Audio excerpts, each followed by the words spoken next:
이 성경에는 한마디로 기록된 아주 확실한 진리들이 참 많이 들어 있습니다. 어떤 진리들은 여러 가지 말씀들을 다 종합해서 연구해서 결론에 내려야 되는 것들도 많이 있지만은 그러나 한 말씀으로 한 프레이즈로 딱 때려서 말씀하신 진리가 참 성경에 많이 있습니다.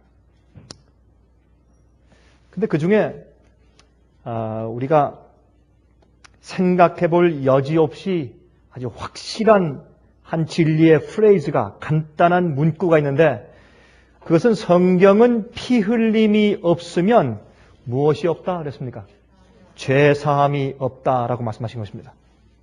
피 흘림이 없으면 죄 사함이 없다. 그 말씀이 히브리서 9장 22절과 26절 사이에 있습니다. 22절부터 26절까지 있는 말씀 가운데 그 말씀에 기록되어 있는데 제가 한번 읽어보겠습니다. 율법을 쫓아 거의 모든 물건이 피로써 정결케 되나니 피 흘림이 없은즉 사함이 없느니라. 그러므로 하늘에 있는 것들의 모형은 이런 것들로서 정결케 할 필요가 있었으나 하늘에 있는 그것들은 이런 것들보다 더 좋은 제물로 할지니라.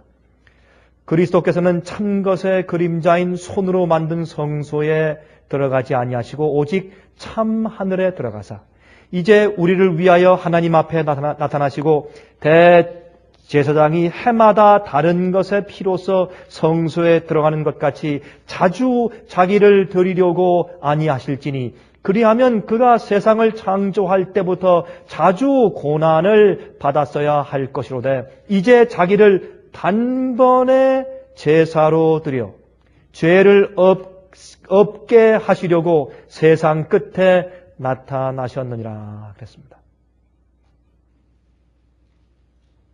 여기에 있는 두 가지 프레이즈를 제가 다시 읽겠습니다. 첫 번째, 피 흘림이 없은즉 사함이 없느니라. 이제 자기를 단번에 제사로 드려 죄를 없게 하시려고 세상 끝에 나타나셨느니라. 우리가 이 말씀을 읽을 때 이 두 가지 부분을 좀 자세하게 이해하는 것이 필요할 것입니다. 첫 번째, 피 흘림이 없인 죄사함이 없다. 이게 무슨 뜻입니까? 왜 이런 말씀을 하셨을까요? 물론 우리가 지은 죄를 우리가 피 흘려야 할, 우리가 죽어야 할 그 입장의 죄의 대가를 대신 지불하심으로 예수님께서 피를 흘리셔서 대속하신 사실을 상징하는 이야기죠. 물론 그 말씀이 맞습니다. 그러나 그 속에 더 깊은 의미가 있는 것을 우리가 이해하게 됩니다. 그 말은 뭐냐면 이것은 성소 제도를 염두에 두고 하신 말씀이죠. 여기 제 히브리서 8장과 9장과 10장은 이 성소 제도를 통해서 더 나은 제물이신 예수 그리스도, 더 나은 피를 흘리신 예수 그리스도, 이렇게 해서 하늘 참 장막에 들어가신 더 나은 대제사장이신 예수 그리스도를 설명하는 것이 히브리서 8장, 9장, 10장이기 때문에 이 히브리 9장에 있는 이 말씀은 성소 제도에 있어서 양을 잡아서 피 흘리는 사건을 통해서만 죄인이 죄를 용서받는다고 하는 것을 여기 물론 설명하는 것입니다. 제일 첫 번째로 우리가 지은 죄를 대신해서 우리가 죄를 짓고 주의 계명을 범했으면 그 주의 계명을 어기고 깨뜨리고 죄를 범한 대가로 반드시 죽어야 합니다. 왜냐하면 이 법을 어긴 자를 그냥 놔두면 그 한 가지 실예가 되어서 온 우주에 하나님의 법의 고귀함과 절대적인 그 원칙과 중요성이 흐려져 버립니다. 다시 말해서 온 우주에 있는 거민들과 천사들이 하나님의 법칙이 뭐 그렇게 중요한 것이 아니구나.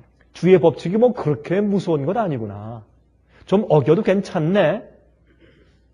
하나의 상징이구나.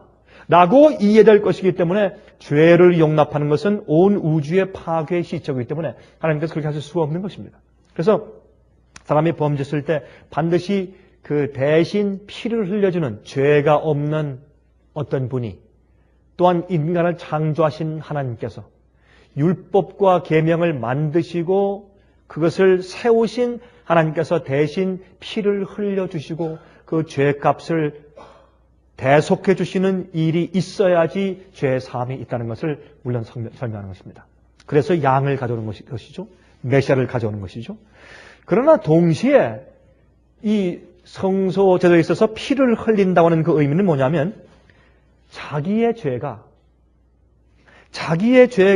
하나님의 아들의 피를 흘리게 했다는 사실을 깨닫고 슬퍼하게 되는 경험이 없이 우리 양심 속에서 죄책감과 그 죄 자체가 해결될 수가 없다는 것입니다.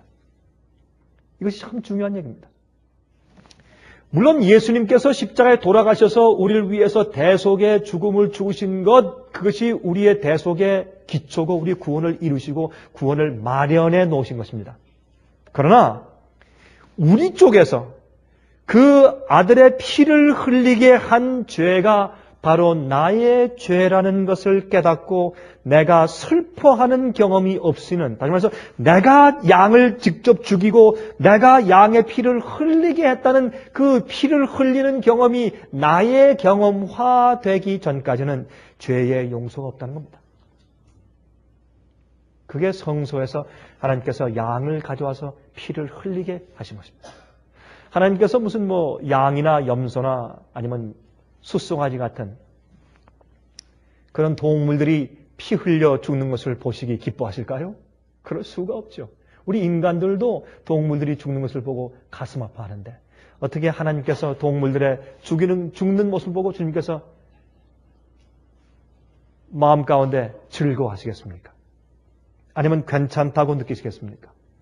특별히 사람들이 이제 목을 따지 않습니까? 그 죄인이, 양을 데려간 죄인이 그 머리 위에 손을 얹고 자기 죄를 다 고백한 다음에 그 다음에 자기 품속에서 조그만 단돌 꺼내서 그 양의 목을 따는 것입니다. 이쪽 귀에서 이쪽 귀까지 쭉 목을 따는 것입니다. 그래서 그 양이 피를 흘리고 죽는 모습 볼 때 하나님께서 무엇이 즐거우시겠습니까? 하나님께서 생명이 있는 이 동물의 죽음을 보시면서도 마음이 아프시고 또한 좋지 않으신 것입니다. 그러나 그 수많은, 그 수백만, 수천만 마리 되는 양들과 그 짐승들이 죽었지 않겠습니까? 성소 봉사 제도를 통해서. 그 많은 짐승이 죽을 때 주님께서 그 양들을 죽게 하신 이유는 그렇게 하심으로 그 마음이 완악하고 딱딱하고 형식적으로만 가득 찬 그 이스라엘 백성들과 유대인들이 그 양의 목을 따면서 하나님의 사랑을 조금이라도 깨달을까 하는 그런 소원에서 양을 잡게 하신 겁니다. 그들이 양을 따고 목을 딸 때 그때 피를 흘리는 걸 보면서 내 죄는 내가 지었는데 왜 죄 없는 양이 대신 죽을까? 그 양이 죽으면서 눈을 크게 뜨면서 마치 입을 딱 벌리면서 내가 무슨 잘못을 했길래 나를 죽이십니까? 하는 그런 항의하는 듯이 놀라서 양이 바로 떨면서 피를 흘리며 죽는 모습을 볼 때 이 피를 흘림이 없이는 죄사함이 없는 겁니다. 피를 흘리는 것을 보면서 이 죄인의 마음 가운데 양심의 가책이 생기는 것입니다. 구속의 의미가 이해되는 것입니다. 왜 그럴까? 그리고 마음이 아파지는 것입니다. 나의 용서와 나의 구원을 위해서 어떤 다른 죄 없는 자가 돌아가야 합니다. 피를 흘려야 합니다. 그래서 그 피 흘림이 없이는 죄 사함이 없어요. 그 말은 피 흘리는 그 일을 내가 하고 내가 했다고 느끼는 순간에 또 내가 그 일을 자행하는 것을 내가 느낄 때 그때 마음이 아파서 죄 자체에 대한 슬픔이 생기는 것입니다. 그렇게 해서 죄를 슬퍼하는 마음이 생길 때야 드디어 양심을 더럽히고 있는 죄책감과 그 죄 자체가 마음속에서 녹아나가고 해결되는 것입니다. 그래서 피 흘림이 없이는 사함이 없다고 성경에 말씀하는 것입니다.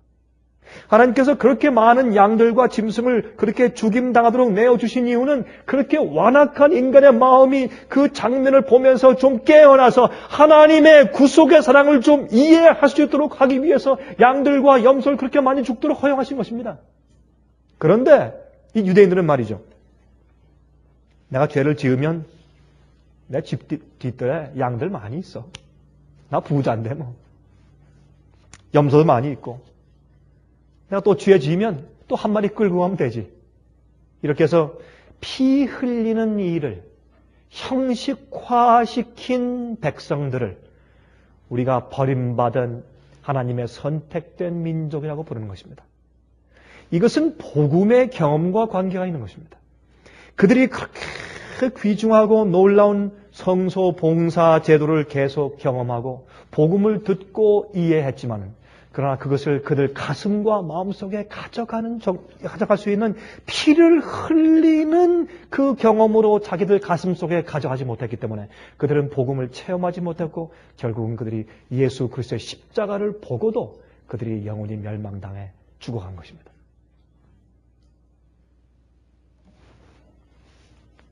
오늘날도 예수님의 십자가를 교회 안에서 우상시하고 있지 않습니까? 내가 죄를 지으면 또 십자가 앞에 나가서 또 무릎 꿇고 회개하고 기도하면 되지 뭐.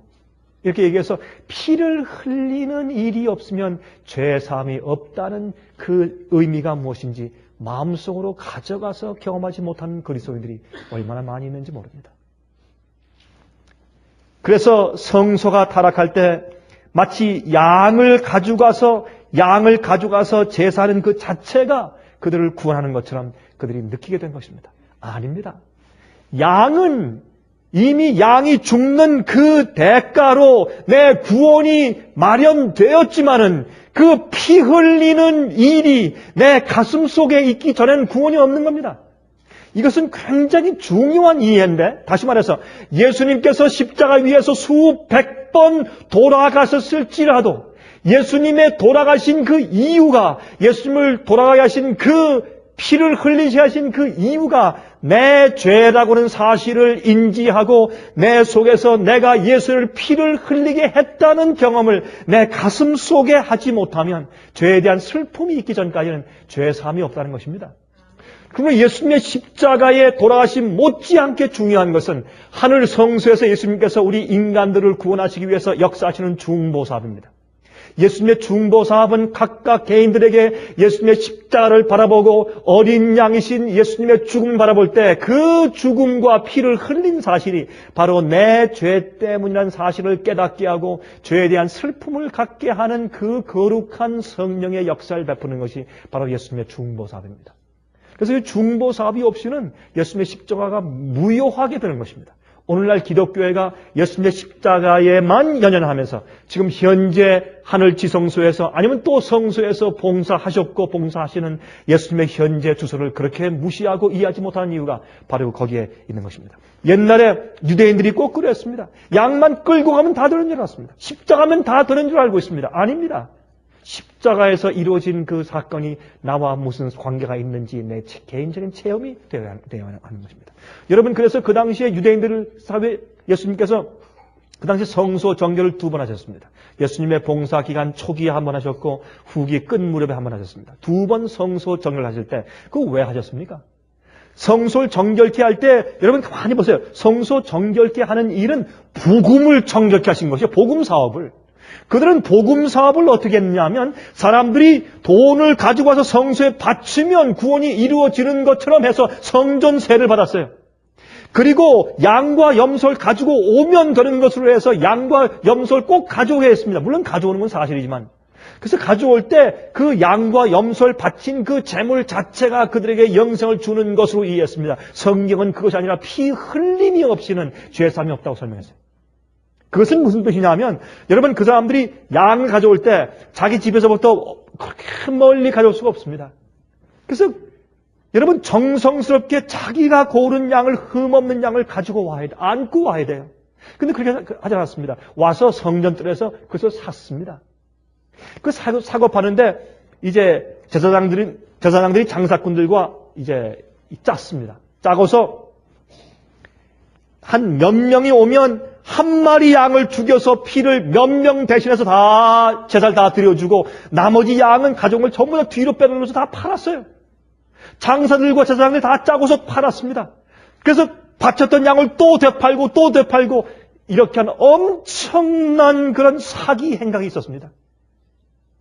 이렇게 해서 동전 떨어지는 딸랑딸랑하는 소리와 양들을 사고 파는 소리와 여러분, 양들을 사고 파는 소리가 전부 다 가짜 복음 이야기들이에요.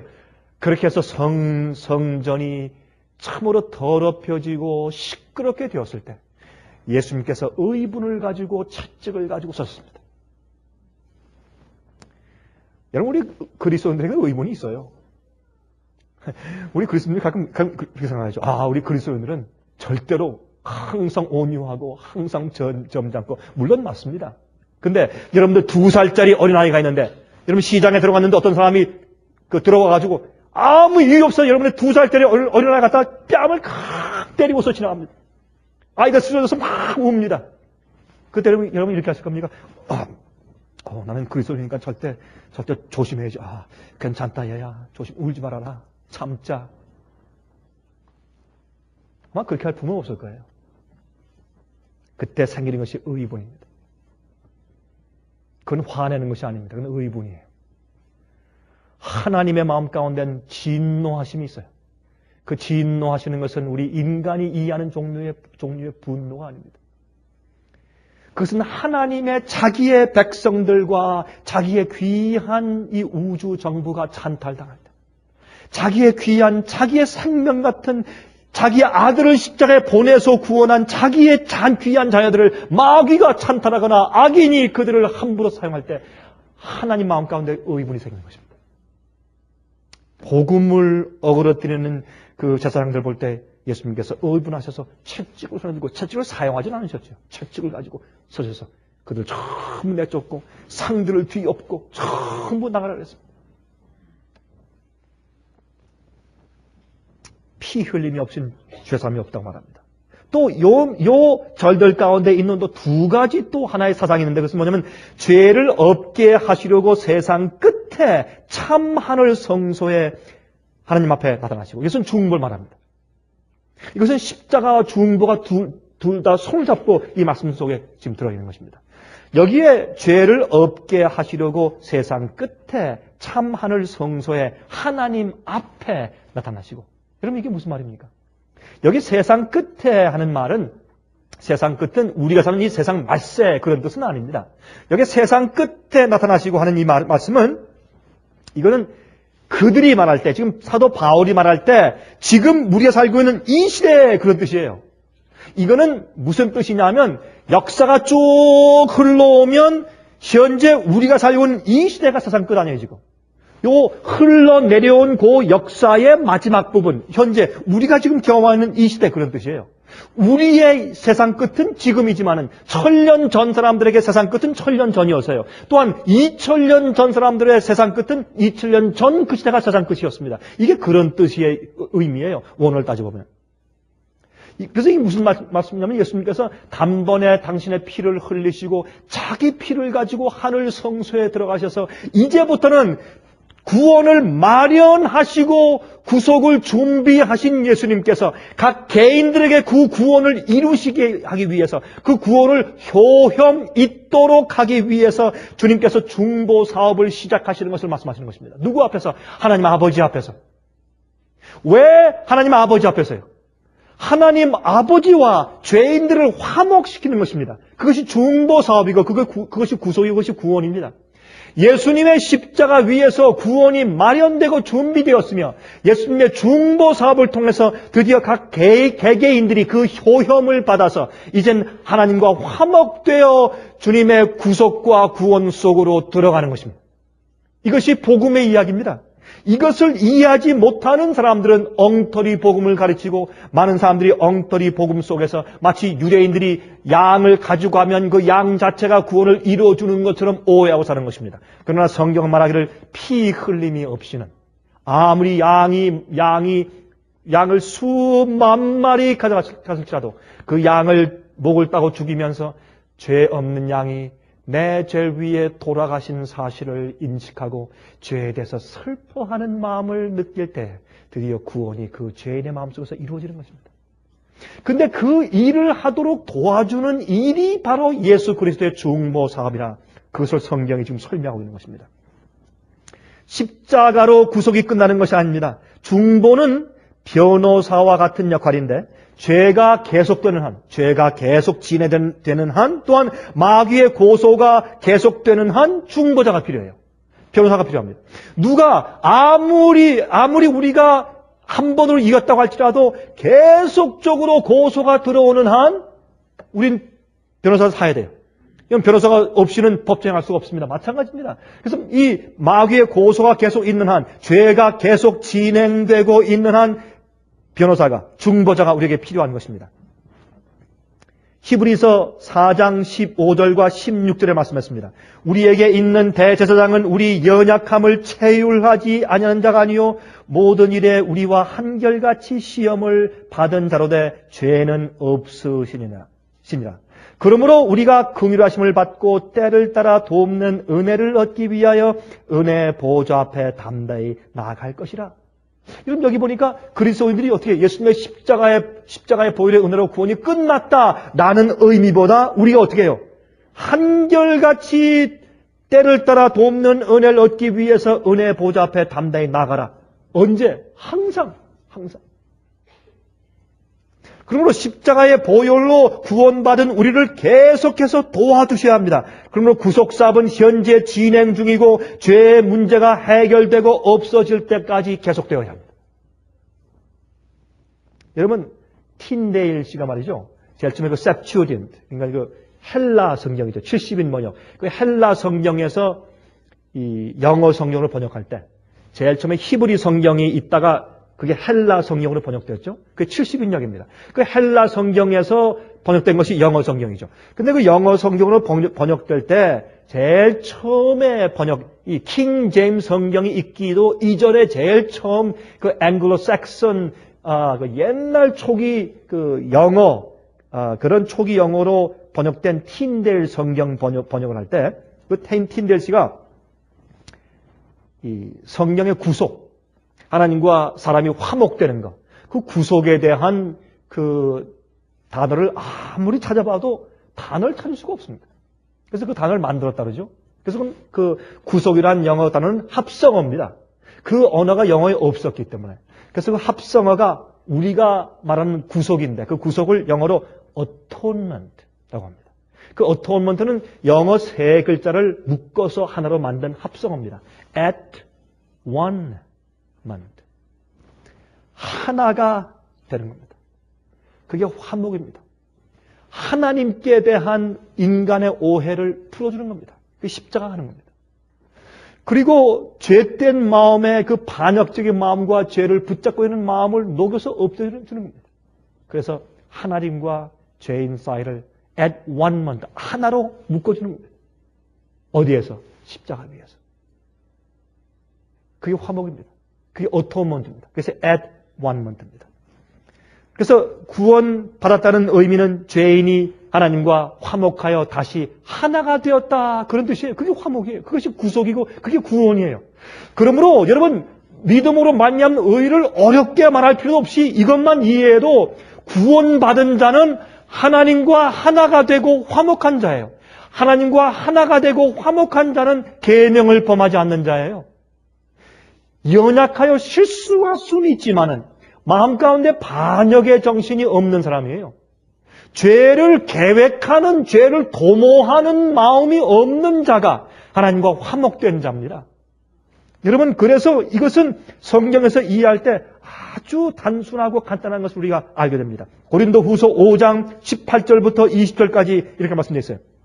모든 것이 하나님께로 났나니 저가 그리스도로 말미암아 우리를 자기와 화목하게 하시고 아버지께서 예수님을 통해서 우리를 자기와 화목하게 하시고 또 우리에게 화목하게 하는 직책을 주셨으니 이는 하나님께서 그리스도 안에 계시사 세상을 자기와 화목하게 하시며 저희의 죄를 저희에게 돌리지 아니하시고 화목하게 하는 말씀을 우리에게 부탁하셨느니라.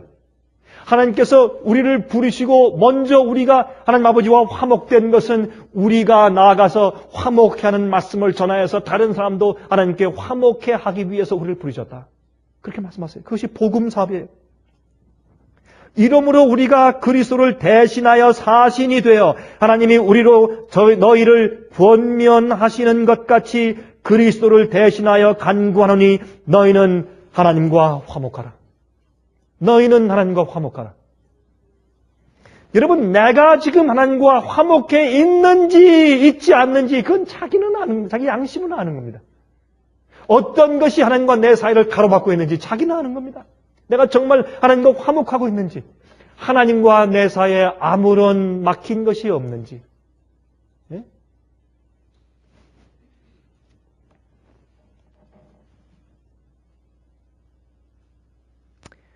영어 찬송 가운데 그런 찬송이 있습니다. Nothing between me and my Savior. Nothing between me and my Savior. 나와 내 구주 사이에 아무것도 없네. 나와 내 구주 사이에 아무것도 없네. 하나님과 자기 사이에 아무것도 없이 화목된 자는 자기 양심이 아는 겁니다. 여러분, 우리가 그리스도 안에서 살아갈 때 무엇이 하나님과 내 사이를 막고 있는지 자기가 아는 것입니다. 에베소 2장 16절에 말했습니다. 또 십자가로 이 둘을 한 몸으로 하나님과 화목하게 하려 하심이라. 이것이 중보사업이에요. 주님께서 우리를 하나님 아버지와 하나가 되게 하시는 것입니다. 하나님과 내 사이에 끼어있는 우상과 죄와 내가 회개치 않고 버리지 않은 죄악들이 끼어있으면 그 사람은 사실은 하나님과 화목된 자가 아닙니다. 마귀의 증인입니다. 근데 여기 성경을 보면 그리스도인들 중에서 하나님과 화목되지 못한 자들이 많이 있다고 설명합니다. 예수를 믿습니다. 찬송을 부리고 기도합니다. 그러나 하나님과 화목됨이 없이 그렇게 사는 자들이 많이 있다 라고 말씀하는 것이 바울의 아픈 얘기들입니다. 그 말씀 많이 당신의 편지서 가운데 말씀하는 것을 봅니다. 어떤 때는 보면 너희가 예수 그리스도의 십자가의 원수로 살고 있다 그렇게 말씀했습니다. 여러분, 십자가는 죄인의 마음속에 있는 반역의 마음을 녹여내고 하나님께 대한 오해를 풀어주어야 합니다. 우리가 하나님을 섬길 때 두려운 마음을 가지고 섬길 수가 없기 때문에 그렇습니다. 여러분, 고린도전서 3장 3절에 이런 말씀이 있어요. 너희가 아직 육신에 속한 자로다. 너희 가운데 시기와 분쟁이 있으니 어찌 육신에 속하여 사람을 따라 행함이 아니리요.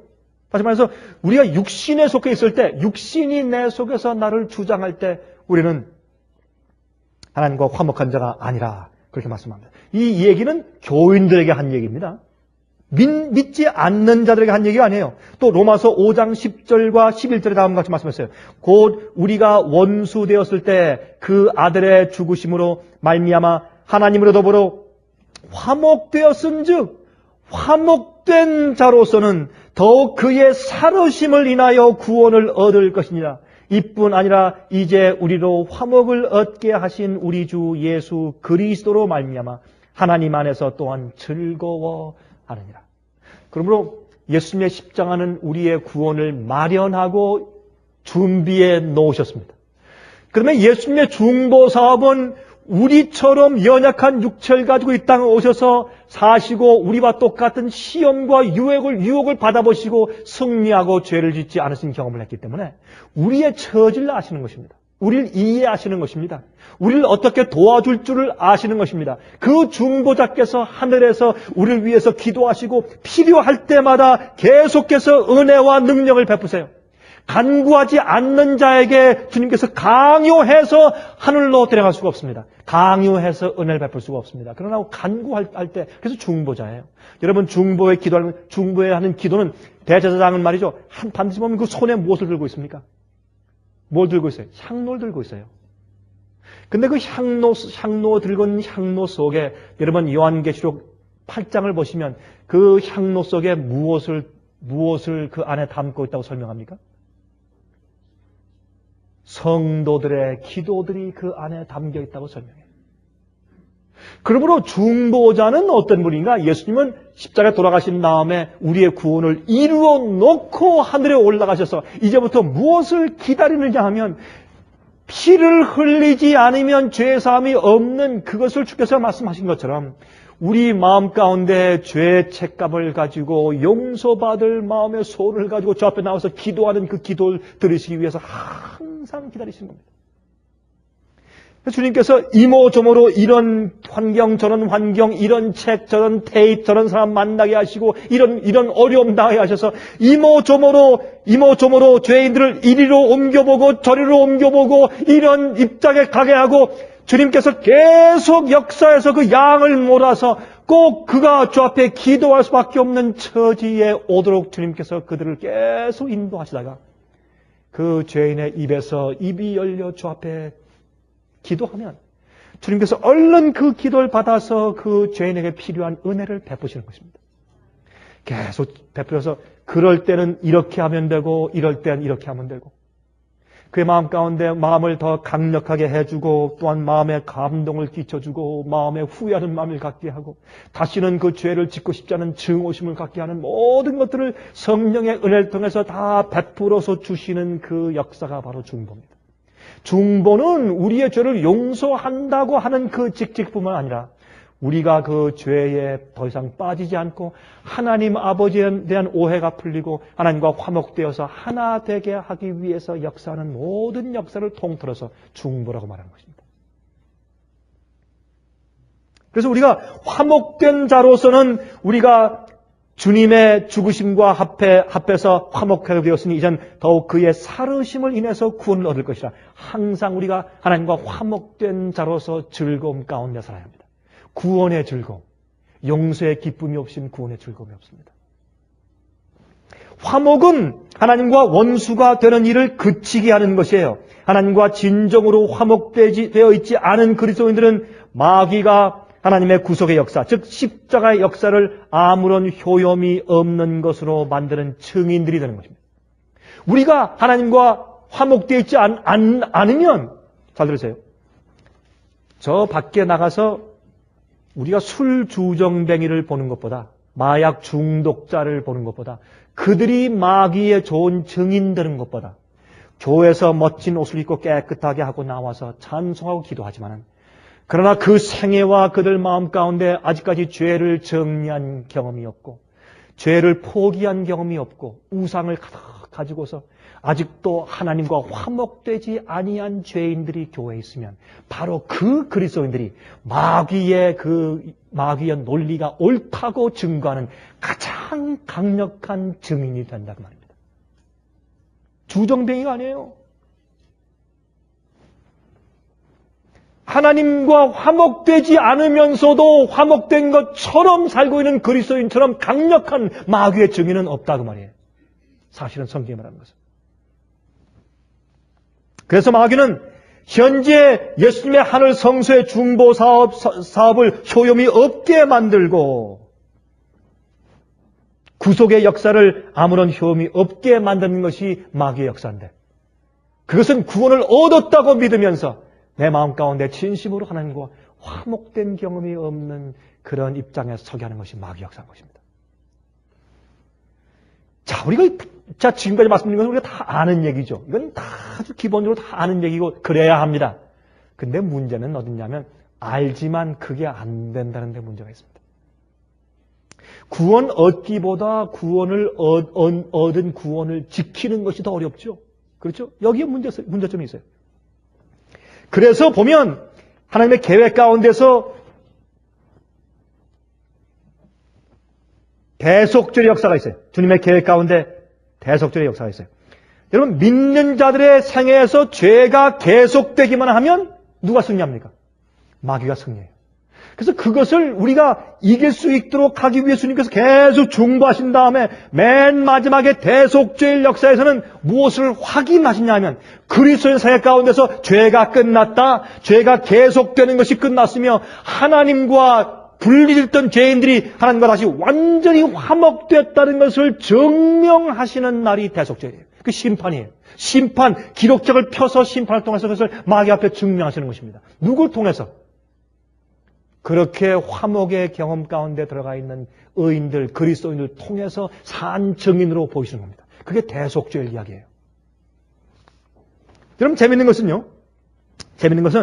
레위기서 16장 30절과 31절에 다음과 같이 말씀하고 있어요. 이 날에, 이것은 대속죄일에 대한 얘기죠. 이 날에 너희를 위하여 속죄하여 너희로 정결케 하리니 너희 모든 죄에서 너희가 여호와 앞에 정결하리라. 이는 너희에게 큰 안식일인즉 너희는 스스로 괴롭게 할지니 영원히 지킬 주례라 하겠습니다. 다시 말해서 이 대속죄일을 큰 안식일 그렇게 불렀어요.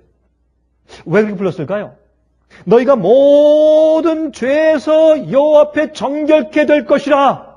주님께서 그들의 죄를 기록책에서 지우시는 것은 그들이 하나님과 완전히 화목되어서 죄에 대한 반역의 정신이 그들 생애와 마음 가운데 더 이상 없어요.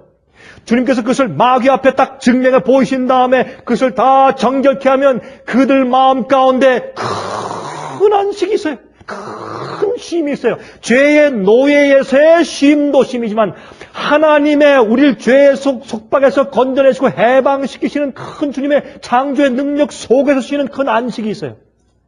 그 큰 쉼이 있어요. 큰 안식이라 말했어요. 그런데 한번 들어보세요. 재밌는데 이 말씀에 대한 어휘를 갖다가 뒤에 어디에서 쓰고 있는가 보세요. 요한계시록 14장 11절과 12절에 세 번째 천사가 내려와서 짐승의 표를 받지 말라고 말씀하신 그 말씀 가운데 11절과 12절에 요한계시록 14장에 이렇게 말씀되어 있어요. 짐승과 그의 우상에게 경배하고 그 이름의 표를 받는 자는 누구든지 밤낮 쉼을 얻지 못하리라. 이게 뭐예요? 자기 속에서 죄의 문제를 해결치 못한 자들이에요. 하나님과 화목하지 못한 자들이에요. 십자가를 알지만 십자가의 효험을 받지 못해서 피를 흘려서 죄사함 받는 개인적인 가슴에서 우러나는 그런 용서의 경험을 하지 못한 사람들이에요. 그 사람들에겐 밤낮 쉼이 없어요. 그 사람들이 짐승의 표를 받는 것이에요. 짐승의 표는 마귀의 표예요. 마귀의 증이 되었다고 말이에요. 죄가 그것 속에서 계속 진행형이기 때문에 마귀의 증인이에요. 보라, 하나님께서 당신의 구속사업으로 인간을 구속하는데 효임이 없다는 것이 마귀의 말이 증명되는 사람이 그들의 생애예요. 그들 속에 밤낮 쉼이 없어요. 그것이 11절인데 12절에 붙여서 설명하기를 성도들의 여기 있나가 여기 있나니 저희는 하나님의 계명과 예수 믿음을 지키는 자니라. 예수님의 품성과 예수의 믿음과 예수님의 순종하는 그 품성을 가지고 아버지의 뜻대로 살기 때문에 그들 속엔 큰 안식이 있어요. 죄로부터의 쉼이 있어요. 마귀의 속박으로부터 쉰 사람들이에요. 하나님의 능력 안에서 쉬는 것이에요. 큰 안식을 경험하는 사람들이에요. 이게. 여러분 로마서 1장 16절과 17절에는 복음에 대해서 설명하는데 이같이 설명하죠. 내가 복음을 부끄러워하지 아니하노니 이 복음은 모든 믿는 자에게 구원을 주시는 하나님의 능력이 됨이라. 첫째는 유대인에게요 또한 헬라인에게로다. 복음에는 하나님의 의가 나타나서 믿음으로 믿음에 이르게 하나니. 이게 무슨 말이에요? 점점 점진적에서 말하는 것이죠. 처음에 우리가 하나님과 화목하게 되는 것은 우리가 어린아이로 하기 때문에 아주 화목하는 것이 어떻게 해요? 처음엔 적을지 몰라요. 그러나 하나님을 아버지를 이해하는 마음과 주님의 사랑을 이해하는 마음과 피로 쇠사함받는 경험이 점점 커질수록 이 믿음에서 더 큰 믿음으로 더 큰 믿음으로 우리가 하나님과 화목하는 우리 마음의 경험이 점점 커져서 더 이상 죄나 마귀의 역사가 내 속에 발을 들여놓을 것이 전혀 없게 하나님을 아는 사랑으로 가득 차는 것입니다. 그게 사랑으로 역사하는 믿음이에요. 믿음에서 믿음으로 이르게 하나니 기록된 바 오직 의인은 믿음으로 말미암아 살리라 한 것 같으니라. 그래서 믿음으로 우리 마음의 믿음의 의의 경험이 점점 커지고 높이 올라가는 것입니다. 점점 더 계속적으로 하나님과 점점 더 크게 더 화목되어 나가는 경험을 말하는데 그래서 성경은 사랑으로 역사하는 믿음 그렇게 말했어요. 자, 우리 사실을 조금 더 이제부터는 제가 예증을 좀 들어가면서 좀 설명을 좀 이제 드리려고 합니다. 이제부터는. 그러면 우리가 무엇이 우리를 하나님과 화목하게 만드냐 말입니다. 무엇이? 심판의 두려움이 우리가 하나님과 화목하게 만들까요? 아닙니다. 보상 심리가요? 아닙니다. 두려워서 드리는 순종은 그 동기가 이기적입니다. 심판과 예수님의 재림이 없다고 할지라도 하나님을 따라가며 순종할 수 있게 되어야 합니다. 여러분 이해하시죠? 무슨 말인지. 예수님의 재림이 없다. 심판도 없다. 그럴지라도 우리가 주님의 뜻대로 사랑하며 뜻대로 살아갈 수가 있어야 합니다. 그것이 참된 믿음입니다. 심판이 없다. 예수님의 재림이 없을 것이다. 그렇게 됐을 때 그러면 뭐 나 꼭 그렇게 할 필요가 뭐가 있어. 대부분 이렇게 되는 겁니다. 그래서 우리가 어린 아이의 믿음에서 점점 높이 올라가는 것입니다. 제일 처음엔 엄마 아빠의 회초리 때문에 순종하던 어린아이가 점점 장성하면서 나중에 눈물이 글썽하면서 엄마 아버지가 그렇게 자기를 교육시켜 준 것 때문에 감사해서 그것이 의롭기 때문에, 그것이 옳기 때문에, 그것이 정의이기 때문에, 그것이 표준이기 때문에, 그것이 원칙이기 때문에, 그렇게 해야 되기 때문에, 또 어머니 아버지의 말씀이 옳기 때문에, 어머니 아버지를 사랑하기 때문에 그렇게 해나가는 것이 그것이 장성한 믿음인 겁니다. 여러분 이 우스운 이야기만 한번 좀 해보십시다. 결혼하는 신부가 왜 결혼을 합니까? 아마 이렇게 설문지를 돌릴 때 신부들이 이렇게 답변했다고 좀 가정해 보십시다. 내가 그 쇼핑 윈도우에 있는 그 예쁜 신부 옷을 입고 싶어서요. 그러면 우리 어떻게 느끼겠습니까? 좀 정신 나간 신부 아니겠습니까? 좀 덜 떨어진 신부라고 느껴지겠죠? 좀 행복하긴 틀렸다. 이런 마음이 들겠죠? 아니면, 내 친구 결혼식에 가니까 큰 웨딩 케이크, 그거 한번 잘라서 큰 맛있는 케이크 한번 막 먹고 싶어서 그렇게 답변했다면, 어떻습니까? 자들겠죠. 목사님, 그건 말도 안 되는 예정을 드십니까? 사실이 그래요, 근데. 우리 생활 가운데 그래요. 하늘이 그리워서. 새 예루살렘의 거민이 되기 위해서. 큰 기업을 얻기 위해서, 보상을 받기 위해서. 똑같은 얘기 아닙니까? 여러분, 그런데 예쁜 옷을 입고 한번 말취해보기 위해서 또 그 웨딩 케이크를 잘라서 그 맛있는 케이크를 좀 맛 좀 보기 위해서 그런 동기를 가지고 결혼식에 가는 사람도 있어요. 누구예요? 플라워 걸. 꽃 뿌리며 들어가는 조그만 어린아이. 그런 동기로 가요. 나 싫어, 엄마. 너 가면 있잖아. 그 웨딩 케이크 이거 있지. 너 그거 2개 줄게. 참 맛있다. 그래. 저거 꼭 2개 줄 거지. 그래, 2개 줄게. 너 그리고 널 위해서 예쁜 옷 만들어줄게. 신부 옷처럼 예쁜 옷 만들어줄게. 정말이야, 엄마? 나 싫은데. 거기에 꽃도 달아줄게. 정말이야? 그래. 그래서 가는 겁니다. 꽃을 뿌리며. 결혼식에 참석해서 웨딩 마치를 해요. 그러나 신부가 아닙니다. 여러분, 이거는 심각한 얘기입니다, 사실은. 또, 어떤 신부가 이렇게 답변했습니다. 다이아몬드 결혼 반지와 선물을 갖고 싶어서. 이런 사람은 신부가 아닙니다. 그것은 어린 아이 적에 하는 이야기죠. 왜 결혼합니까? 신랑을 사랑하니까. 그와 함께 살고 싶어서. 그가 세상 어디로 가든지 따라가고 싶으니까. 어린 양이 어디로 가든지 따라가는 자들이다. 이게 신부 아닙니까? 그래서 오늘날 세상의 복음과 복음에 대한 경험이 얼마나 잘못 곡해되어 있는지 이렇게만 생각해도 우리가 알 수가 있어요. 얼마나 많은 사람들이 두려움의 동기에서 따르고 있으며 또한 보상의 심리에서 주님을 따르고 있습니까? 그래서 그들은 실제로 하나님과 화목되는 경험이 있을 수가 없습니다. 그는 마음과 마음이 하나님과 통할 수가 없는 것입니다. 그래서 그들은 사실은 어떤 의미에서 신앙생활이 굉장히 힘든 겁니다. 다리를 질질 끌고 따라가고 있는 것입니다. 그러나 여기에 참된 동기가 나오는데 그것은 고린도후서 5장 13절부터 15절까지 말합니다. 한번 들어보세요. 이건 바울이 말합니다. 우리가 만일 미쳤어도 하나님을 위한 것이요. 만일 정신이 온전하여도 너희를 위한 것이니 그리스도의 사랑이 우리를 강권하시는도다.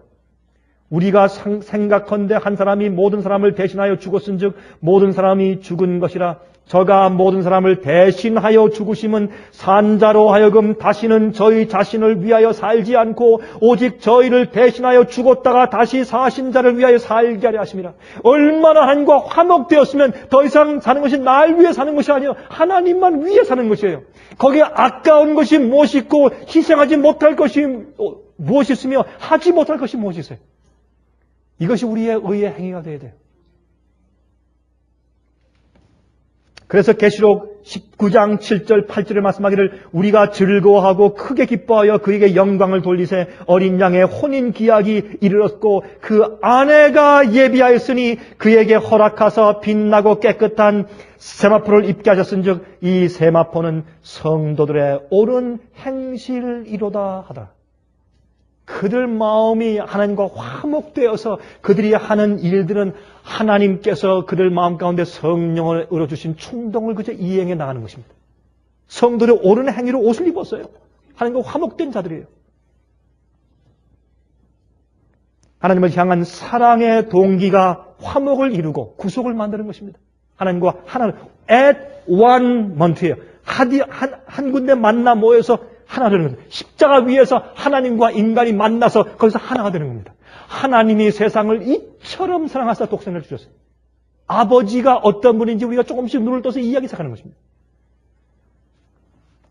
죄와의 투쟁의 승리는 사랑의 힘으로만 가능합니다. 그래서 십자가를 높이셨어요. 예수님께서 이 땅에 오셔서 돌아가시는 방법이 많이 있어요. 그러나 구태여 그렇게 끔찍한 십자가의 죽음을 택하셔서 그렇게 죽으시고 십자가에 들리신 것은 모든 사람을 하나님께로 이끌어서 화목케 하시기 위해서, 이끄시기 위해서. 여러분 과거에요.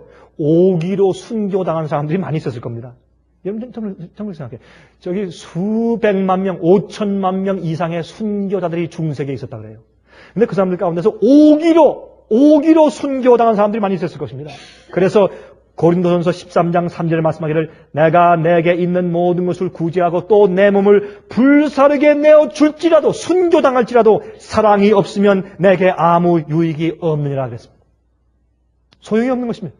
제가 볼 땐 순교당한 사람들 가운데서 부활에 참여하지 못할 사람들 많이 있을 것입니다. 왜? 잘못된 품성을 가지고 오기로 순교를 당했기 때문에. 여러분, 저는요, 이 스데반 그 경험을 읽을 때마다 자 그런 생각을 좀 합니다. 어떻게 스데반이 죽을 때 그의 얼굴이 천사의 얼굴처럼 되었을까? 물론 그의 얼굴이 환하게 빛났다 하는 그런 표현도 되지만은 여러분 천사들은 사랑하는 마음으로 예수님과 하나님을 섬기는 사람들입니다.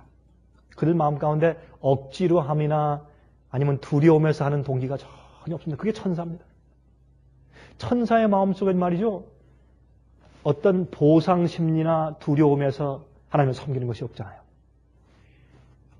스데반이 돌에 맞아 죽는데도 억지로 하거나 내가 꼭 이렇게 해야 될 필요가 있나 하는 게 전혀 없는 것이, 그런 마음이 없는 것이 하나님을 사랑하는 그 화목된 마음이 100%예요.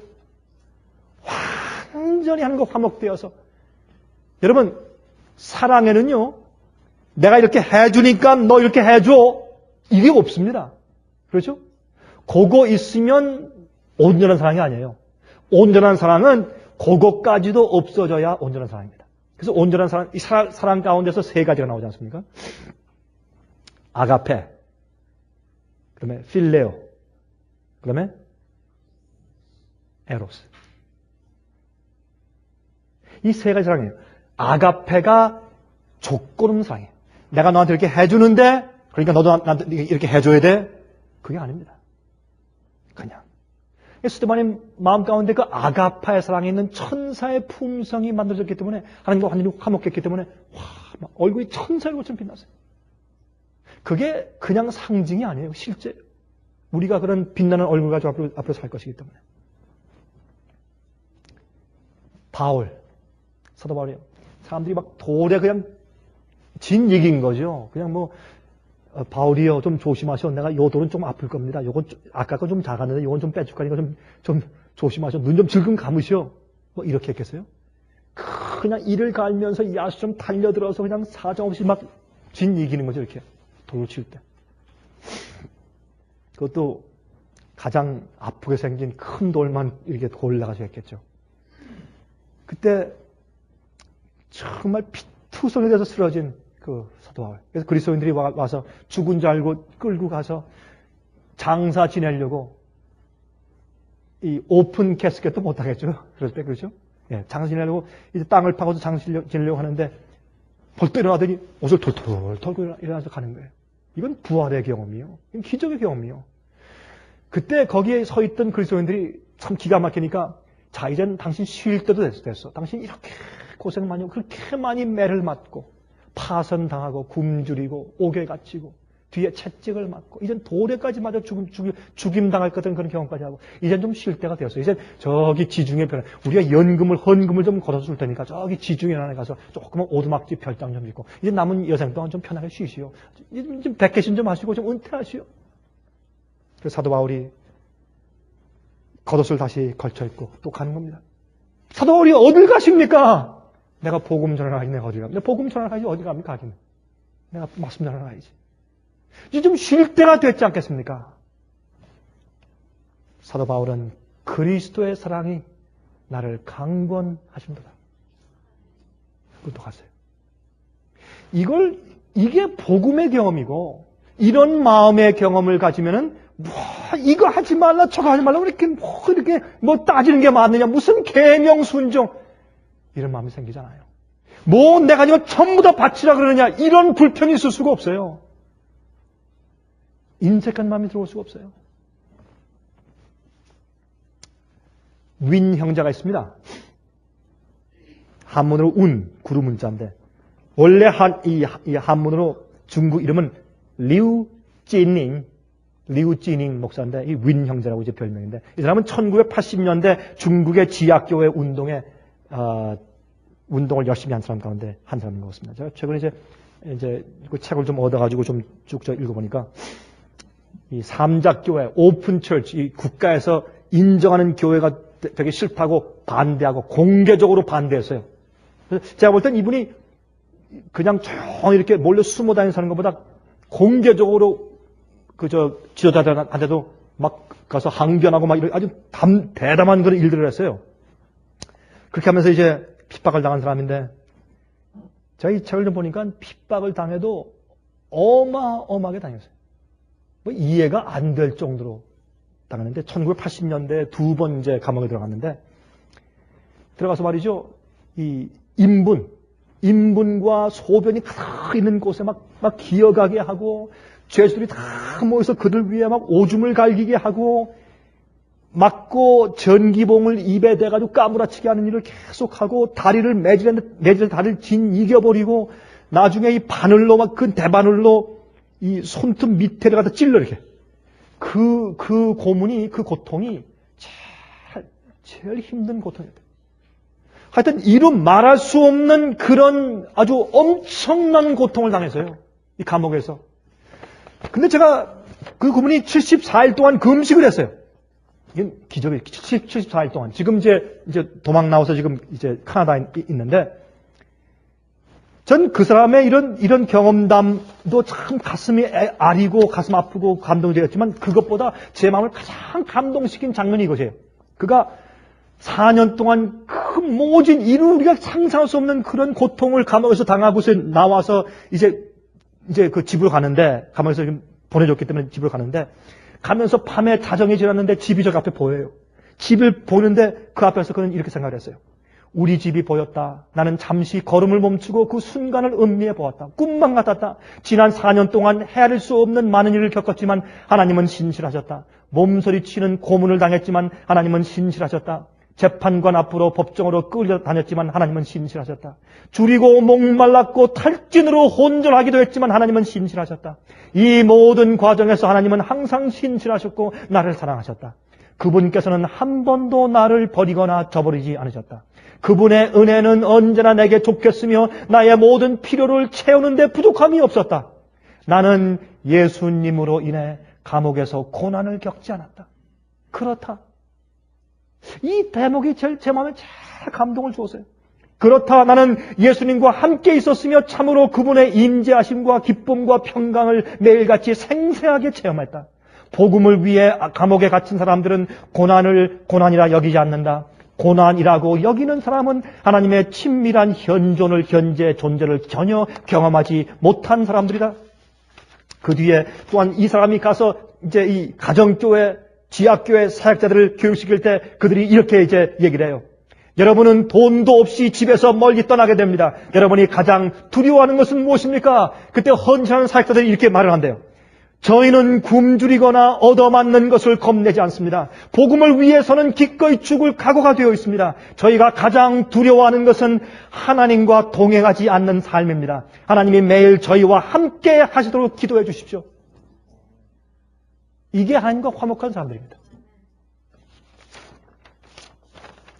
그는 한 번은 이제 감옥에서 나와서 생활하면서 이 하나님의 사업에 목회하는 일에 너무 열심히 하다가 주님과 화목하고 주님과 교제하는 일을 조금 등한시했어요. 그때 그가 이렇게 회개하는 말을 합니다. 들어보세요. 동역자들도 내게 집에 머무르지 말라고 이야기했지만 그들의 권고 역시 귀담아 듣지 않았다. 순결한 마음으로 하나님을 섬기지도 않았다. 이것이 내가 실패한 근본 원인이었다. 지치고 혹사당한 나의 마음은 뒷걸음질까지 쳤다. 사역이 목회 사업이 우상이 되어버렸다. 하나님을 향한 사랑보다는 하나님을 위한 일이 우선시 되었다. 물론 나는 여전히 매일 새벽 5시에 일어나 다른 교회 지도자들과 함께 기도했고 하루도 거르지 않고 성경을 읽었다. 그러나 그것은 예수님과의 친밀한 관계에서 비롯되는 자원하는 심정에 의한 것이 아니라 의무감과 타당성에 젖은 행동이었다. 나는 주님과 아내와 동역자들에게 불순종하고 무례를 범했기에 두 번째로 감옥에 갇히게 되었다. 주님은 사역으로 탈진해 있는 나를 보시고 당분간 철장에 들어가 당신의 품에서 휴식을 취하면서 내면의 영적 생활을 가다듬도록 은혜를 배려해 주신 것이었다. 나는 주의 종들에게 내가 범했던 것과 같은 오류에 빠져들지 않도록 언제나 마음을 낮추어 조심하기를 간곡히 권고한다. 주 하나님은 질투를 하실 정도로 우리를 그리워하시는 분이다. 그분은 우리 영혼들의 연인이시다. 만약 우리가 예수님과의 관계보다 우선시하는 것이 있다면 그것이 그분을 위한 일이라 할지라도 우리는 올무에 걸리게 되는 것이다. 주의 종들이 탈진 상태에 있다면 즉시 멈춰야 된다. 쉬어야 한다. 그들의 램프는 끊임없이 하나님의 기름으로 채워져야 한다. 그렇지 않으면 등불은 꺼지고 말 것이다. 그렇게 말했습니다. 만약 우리가 예수님과의 관계보다 우선시한 것이 있다면 그것이 그분을 위한 일이라 할지라도 우리는 올무에 걸리게 되는 것이다. 여러분, 우린 정말 하나님과 화목되어 있습니까? 그래서 주님께서 성령으로 이렇게 해라, 이만큼 희생해라, 이것을 다하라, 이렇게 굴복해라, 그렇게 요청하실 때 우리가 어느 만큼 합니까? 또 우리 마음 가운데 정말 큰 안식이 있느냐 말입니다. 하나님과 정말 화목해 되시기를 간절하게 바랍니다. 하늘에 계신 우리 아버지, 성신으로 우리 마음 가운데 하나님의 사랑을 부어주심으로 저희를 아버지와 화목해 해주시기를 간절하게 기도합니다. 우리 마음속에 그런 사랑이 없는 것을 우리가 인정하고 우리 속에 선함이 없음을 인정합니다. 주여 저희를 도와주시고 예수 그리스도의 중보 사업이 우리 각 개인들에게 효험이 있어서 우리의 기도가 주님의 손에 있는 향로 속에 들어가게 해 주시옵소서. 그리고 저희의 기도를 들어주시사 우리 마음 가운데 하나님께서 우리에게 말씀하시는 어떤 것이라도 아무런 싫어함이 없이 할 수 있을 정도까지 사랑으로 역사하는 믿음의 장성한 분량이 생기게 도와주시옵소서. 우리가 믿음에서 믿음에 이르기를 원하오니 주여 저희를 도와주시옵소서. 예수 그리스도의 거룩하신 이름으로 간절하게 기도합니다. 아멘.